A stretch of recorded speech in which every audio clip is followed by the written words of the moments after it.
Hello, everyone. How is everybody doing tonight? I hope that you have a nice and lovely drink with you.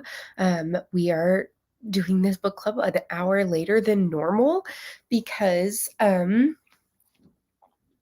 boys' bedtime have changed. Cleo is ready for her spotlight, apparently. Hello, sweet girl. You want to say hi? You say hi. Yeah, you want to lay on my lap? How's everybody doing? I hope that you're doing amazing and fantastic and wonderful. If I sound a little stuffy, the ragweed and pollen in Oklahoma right now is going crazy. And so I was hit rather hard with allergies yesterday and into today. And so I'm drinking lots of water and I took my allergy medication. Um, let's see. Hi, Alicia. Really enjoyed this book. Good. While you guys are popping in, I will read the synopsis of this book. Good morning, guys. Good evening. Hi, Anne. Hi, MB. Not quite finished with the book, but you're loving it. Good to know. Hi, how are you? Thank you. Hey, Ivy. Okay, so we read When the Crows Away by Auralee Wallace. This is the second book in the Even Falls Witches B&B mystery series. And here's the setup. After spending months unable to use her powers, Bryn Warren is once again using her gift and working at her family's bed and breakfast. Her heart is full, and although one of her aunts wonders if it might be a little fuller with a bit of romance in her life, Bryn is certain that finding love again is not in her future. In fact, she can't imagine anyone being more certain of anything, except maybe for the recently deceased Mortimer Sweet. He's positive he's been murdered, and he wants Bryn's help to bring the killer justice. Mort is sure he knows who killed him. His business partner's wife, Cookie, who had been trying to get them to sell the candy shop for months. But Bryn didn't share his conviction. After all, the coroner ruled his death from natural causes. But with Cookie putting up a for sale sign for the shop already, Bryn knows she can't just let it go. Trying to solve a might-be murder while attempting to stop her aunt from meddling in her personal life seems like a recipe for disaster. If Bryn wants to bring Mort's spirit peace, she'll have to rely on all her skills, both magical and mundane, to uncover the truth. What were your guys' thoughts? I want to know. I want to know your Clio ratings. Uh, Doing well. Currently in the final week of your full semester of college. Yes, good on you. Congratulations. Oh, and thank you.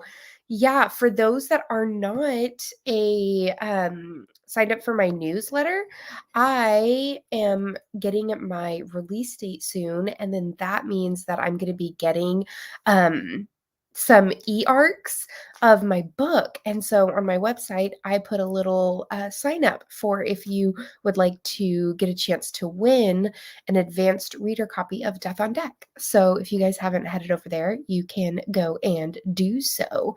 But I felt like the characters were more inspecting than the mystery in this book, but I read it last year after the first book.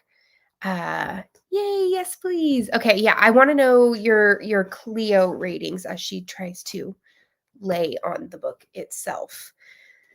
I remember absolutely loving book 1 of this series. So if you're new to book club and you didn't actually get a chance to read the first book in the series, you should. 4 Cleos. Yay, 4 Cleos. I do wish the publisher wanted more. Me too. I am so bummed. Like, she says that it's not like out of the realm of possibilities, but this book came out in 2022. And normally with cozies, they want you to be putting out at least 1 book a year. And so I would really like to have it. We have, 4 Cleos from Meg. Read books both books this spring. Good. Got 4 stars, 4 Cleos, 4 Cleos. I liked this one better than the first. Good to know, MB. 4 Cleos. I also gave it 4 Cleos, but I do have some, like, thoughts on this book. 1, how did you read this story? I wanna know. I read it, I listened to it on audio, and then I went back through my ebook to take some notes to make the character list. And so I got sort of a double dipping of the book, which I actually like being able to do for our book club. I like being able, I actually like having all three. I like having the physical, the audiobook, and the ebook. And so I was very lucky to have all of those. Um, but what were your thoughts, um, for those that read the first book, what were your thoughts on the transition into book 2? Especially for those that have read them close together. Did you think the author did it well? So, for example, in the first book, I felt like the grief that Bryn was feeling, when she lost her husband was very, very palpable on the page. Do you think that that grief translated well into the second book? Do you how do you think Auralee, um, connected those deeper feelings, in book 2, sort of like it going into it? Because one of the reasons why we read book 2 is because we loved book 1 so much. So I think that it's fair to be able to talk about both books and sort of the transition between the 2. Um, we've got 4 Clios, ebook, paperback, audio, paperback, physical, and audio. I love them tandem reading. Audio at 1.3. Yeah, okay, Lauren, I read it at a 2-point speed. So I get you. I read it in one day. I read it on Monday. I tandem read the audio and physical, mostly audio, physical when I can't. Yeah, that makes sense, Renee. Um, but I think that she did a pretty good job. Now, I also didn't I the last time I read the book was when we read it, I think it was last year. Was it last year or the year before that we read the first book in the series? So it was a while ago, but I really did the author did a well enough job connecting the first and second book by sort of helping the reader remember where book 1 left off. So I thought that that one was really good. Um, uh, oh, yes, I felt Bryn was learning to live her life again. I agree. I thought the transition was good. I really liked learning more of the background of her aunts. Yes, and Gideon. I think she was grieving, but there has been some time that passed, so she is healing. From what I remember, I thought she did good. I think the ending of book 2 was an interesting cliffhanger. Yeah, we will get to that, which makes me so salty as to why this book came out in 2022 and we don't have a third one. I'm gonna rein it in. That's one of my questions for later. But yes, um, I think that that Orly did really, really well with that. But one of the other questions I have is on the topic of her husband passing. This cozy series touches on a lot harder of subjects than regular cozy. So, for example, this one touched on miscarriages, loveless marriages, and depression. Is this something that you would like to see more in cozies, or is that something that you would prefer not to be present?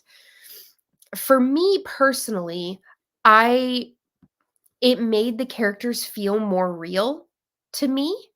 Um, it gave them, not justifying, but it gave them more realistic motives for why they did the things that they did. Um, it made it seem to me more raw. Um, Now there are cozy mysteries that I will read that I have the expectation that they're going to be lighter, fluffier, and less um serious. Cozy murder.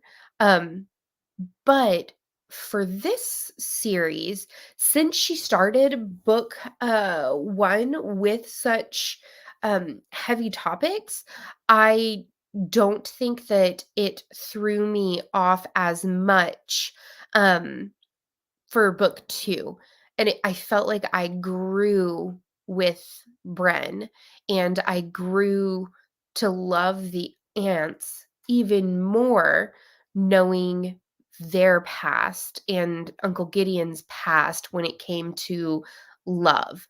Um, I really, really appreciated that in this cozy mystery. Um, Ivy, so sad. I like this book better than her other series. I don't mind the heavier topics. There is enough cozies for all different tastes. I agree, Ivy. And I don't think I've read her other series. I did see on Instagram that she was talking about like a new series that might be getting picked up. I thought this was so well done and well written, but I don't expect it in cozies except for the murder, right? Like a lot of times, um, you feel like I don't know. My words are hard.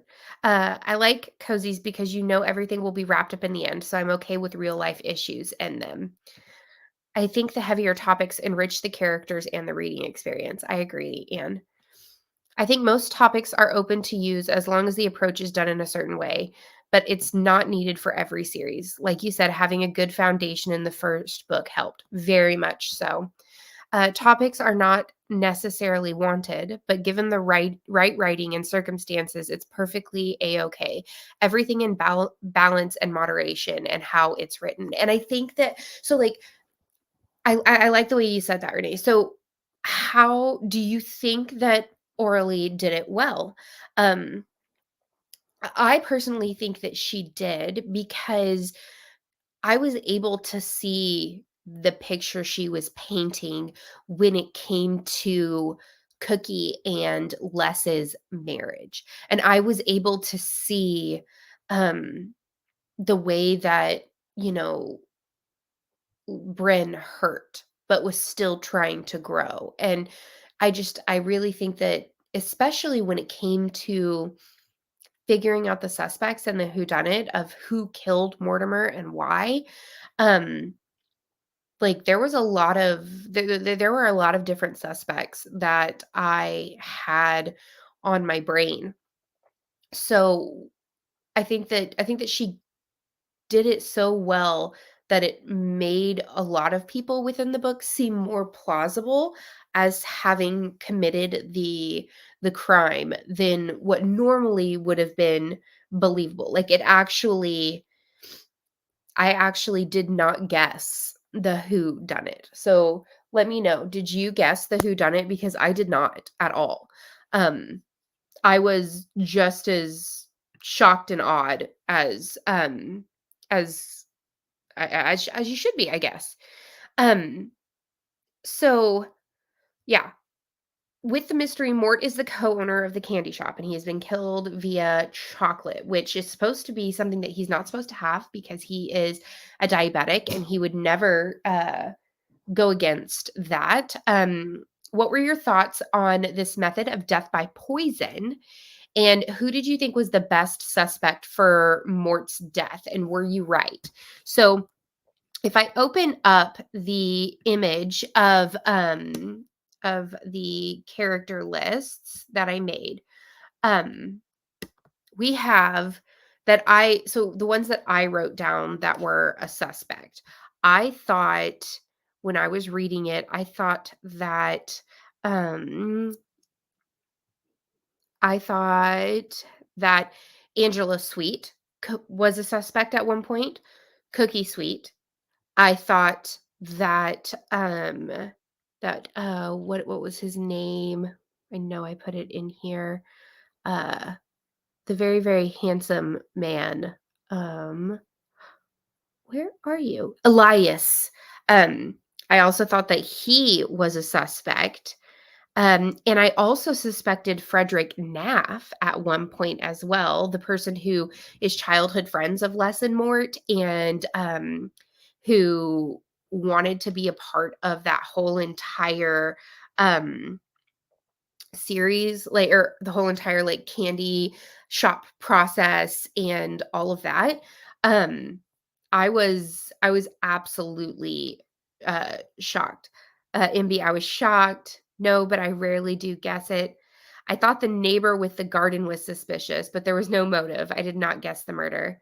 If I remember correctly, it was an accident, right? If so, I wasn't a fan of the ending. I thought it was his friend or cousin. So it ended up being, it was an accident. Uh, his cousin killed him accidentally, and I did not see that coming at all. But I think that even though I didn't see it coming, I wasn't upset with how she did it. I liked the fact that, like, I mean, it Les was mentally disturbed. He was depressed. He was at his wit's end. Not that I am justifying what he did in any way, shape, or form. I am not. Please do not poison people. But he was at his wit's end, and he went to the candy shop to get away from Cookie after she just kept hounding him about selling the candy shop, and he made a poisoned batch of chocolate that he stole the poison from, Elias's poison garden, which is what made me think that Elias could have been the killer, because he has a whole entire garden of poison, and he has a thing for, Mort's wife, Angie. And so for a second, I was like, yeah, it has to be Elias. But then I was like, is that too obvious, Courtney? And so, like, I was going back and forth, like, Cookie did it. She was finally done. But what ended up happening is, um, Les realized that what he was doing was wrong, and he left the, candy shop and went home and told Cookie that he was done, that, he even told her what he did, and that he was ready to have a divorce and to basically live his life. And she didn't believe him, and so she went to, go to the candy shop, and she saw, Mort leave with the candy box, and she still didn't believe that, he had done anything to it. Excuse you, that isn't my plant. Thank you. Um, and so, she's, like, really eyeing my plant. So she followed Mort to where he sat down, and Mort wasn't supposed to be in the candy shop that night. Uh, the reason why Les did not throw away the box or clean up any of the things that happened was because, he always gets to the candy shop first, and so he thought that he was gonna have more than enough time, um, to do that, but he did not. And so Cookie watched him eat that piece of chocolate and watched him die, which I thought was really, really, really messed up. I wondered if it could have been Angie, or if a group of them were in it together, Elias, Cookie, and Angie.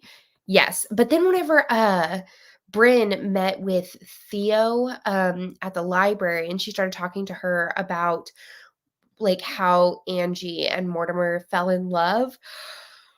Excuse me. I was like, that she can't be a part of that. And I loved the, like, red herring of the romance letters, like the love letters to Angie, and how mad Mort got whenever he thought that someone was writing, him a or his wife a love letter. I was like, "Oh my goodness." That was really, really well done. Speaking of, like, love letters, Bryn's aunts, well, mostly Izzy, keeping, keep trying to meddle in her love life. What were your thoughts on the blind date with the 3 warlocks? Like, part of me wanted to know, uh did they all know that they were going on a blind, like, did they think they were meeting Bren individually, and then when they showed up, they saw, like, everybody else just kinda, like, sitting there like it was like a dateline? I ugh, it cracked me up.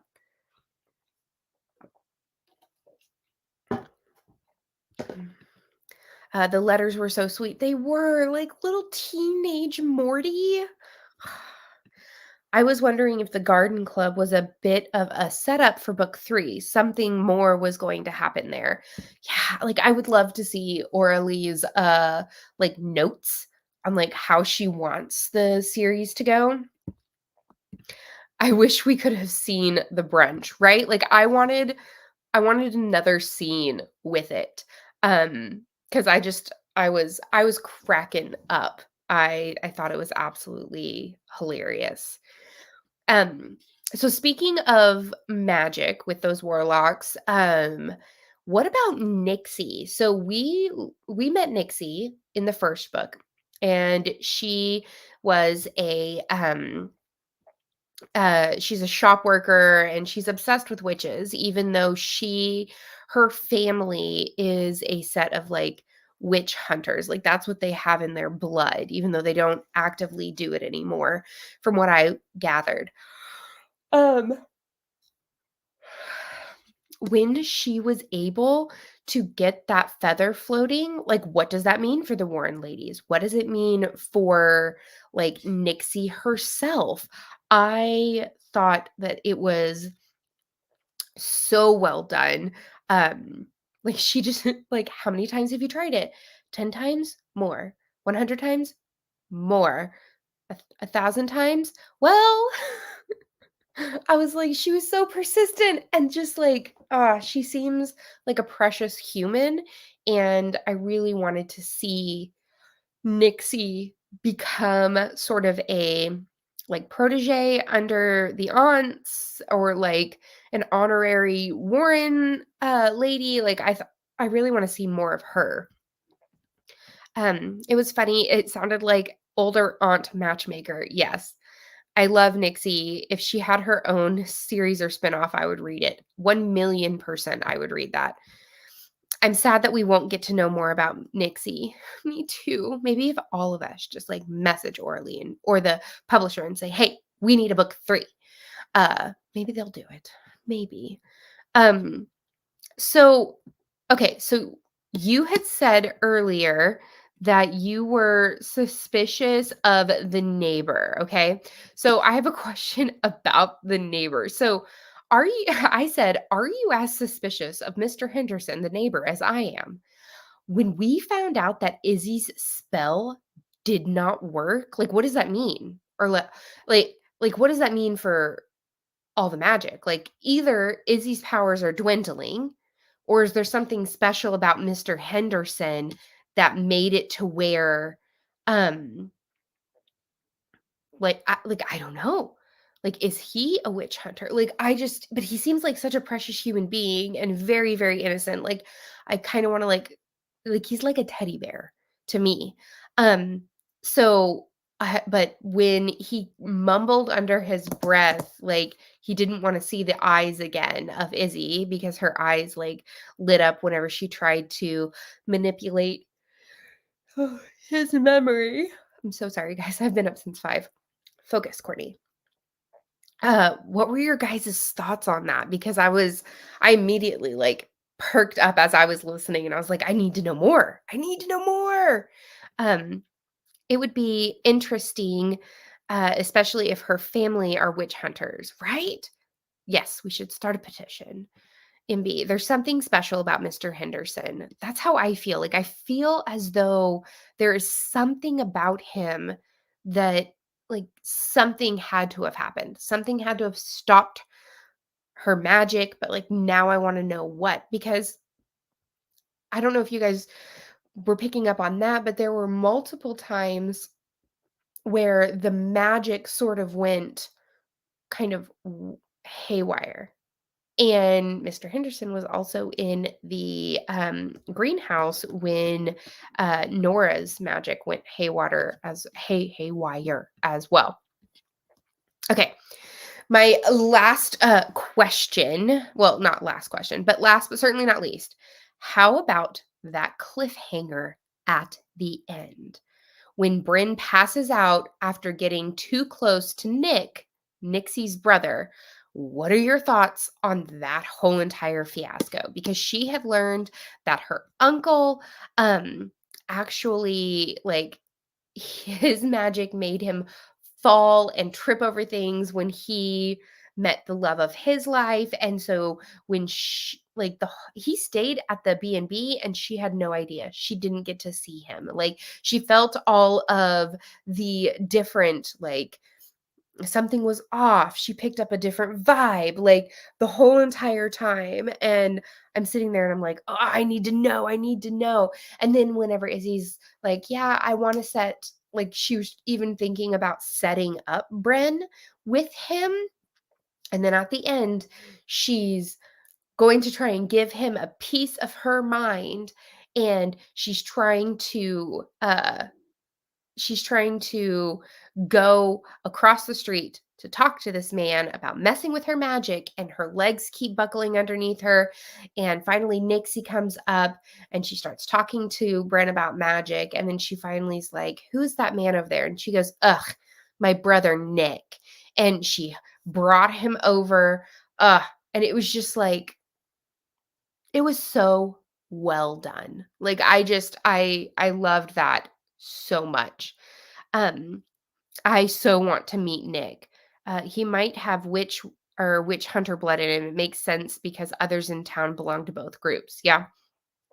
The cliffhanger was so good and now so disappointing and annoying, right? Like, if I knew there was going to be more, I wouldn't be so salty. But I'm salty.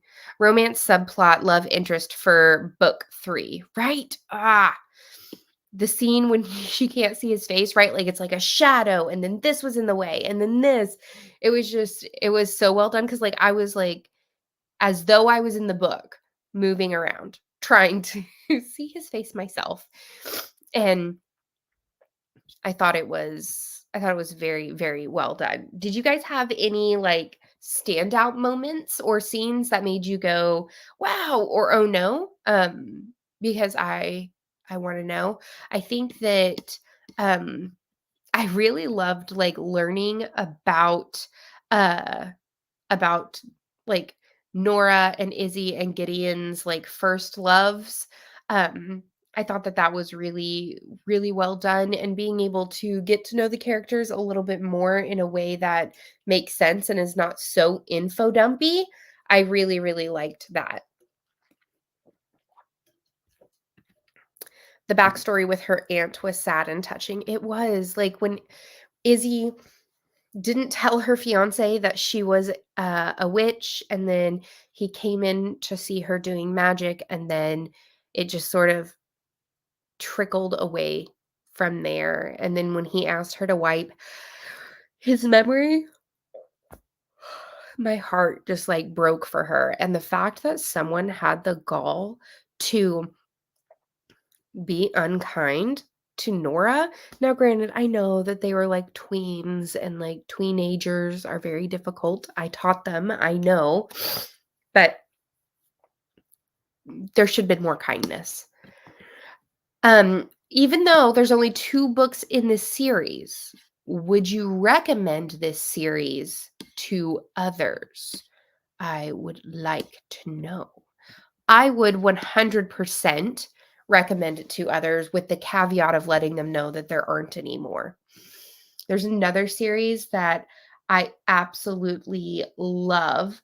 It's by Bailey Cottrell, and there's only 3 books in the series. I'm looking right at them on my bookshelf. And I think it's called the Enchanted Garden Mystery Series, and there's only 3 books, and it makes me very, very sad because the covers are stunning. The book is just the series is so well done, and it makes me so sad. Um, I can see that scene so clearly with all the flowers and everything. Yes, after reading the second book, yes, I loved learning the backstories for Izzy, Nora, and Gideon. I feel like I really know them now. So sorry the series won't be continued. Yes, Renee, it was Practical Magic, Bewitched, and Gilmore Girls. I would definitely recommend with the warning of the amount. Yeah, agree, Courtney. Recommend with warnings on not being complete. I would mention it as deeper topics for cozies. That's a good idea. I would definitely recommend the series to others. Yay. Okay, so normally I would have told you what book was picked for May. But guys, this is the second time you have done this to me. Hold, please.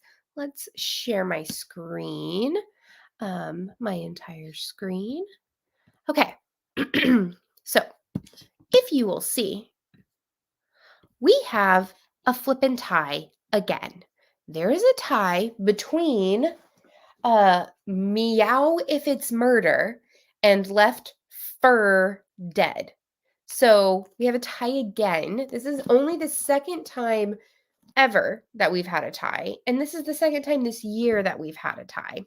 So these are the books. So I created a picker wheel, and there's 4 meow if it's murder, and there are 4 left for dead. So I'm going to spin it, and then whichever one pops up is the one that we're going to read. So in 3, 2, 1, spin. Let's see, let's see, let's see.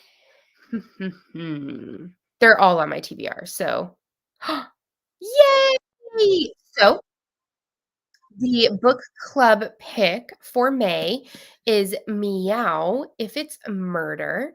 So, let me read, um, the, let's read the synopsis. This is Meow If It's Murder by T.C. Lotempio. It says, back in her hometown, Nora reconnects with old friends and makes some new ones, like Nick, the charming feline who seems determined to be her cat. But not everything about Cruz is friendly.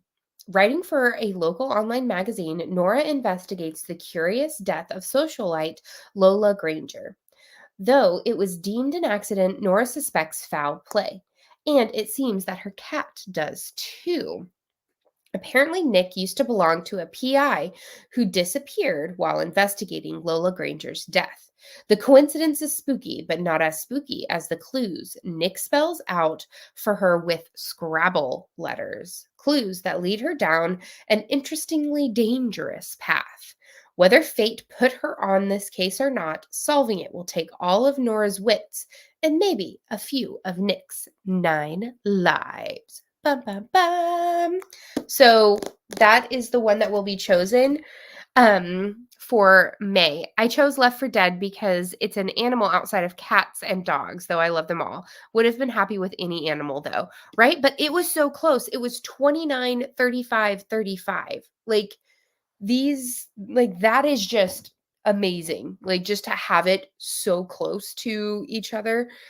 You guys are cracking me up with all of that. So, I want to let you know that I will be, if you are signed up on Patreon, I will be working on the bookmark for Meow If It's Murder. And then I will also be working on any cozy recommendations. So, if you haven't filled out the form for that, go fill it out so that I can make sure that it gets done. Hold on. Um, uh, Free on Audible, it looks like. Maybe it's because I'm still mourning my dog. I'm so sorry, Ivy. I am so sorry. I'm sending you all the hugs and love. Um, Speaking of the other tie, have you seen the casting for Thursday Murder Club? I did, and it looks amazing. I am so flipping stoked about that. Um, I'm very, very excited about that. I feel that, Ivy, my dog, passed week as well. Prayers for you. I'm so sorry. That is just when I had to put Willow down at the beginning of this school year, it was the hardest thing I ever had to do. Um, so I am sending you all of my love and hugs. And I hope that you guys start, um, feeling a little better in the memories that they left you. Um, See, Renee, I'm so sorry. I'm so sorry. Yes, the Thursday Murder Club movie is going to be great. I am so flippin' stoked for it. It's going to be amazing. Um, but with that, I'm going to head off and get ready for bed. I thank you guys so much for coming and hanging out with me. I have enjoyed this so much, and we will chat and talk on Instagram and on YouTube and all of that. But we will see each other again on the last Wednesday of May at 8 p.m. Central Standard Time. I hope you have an amazing evening and much needed rest and sleep. Good night. Bye, guys.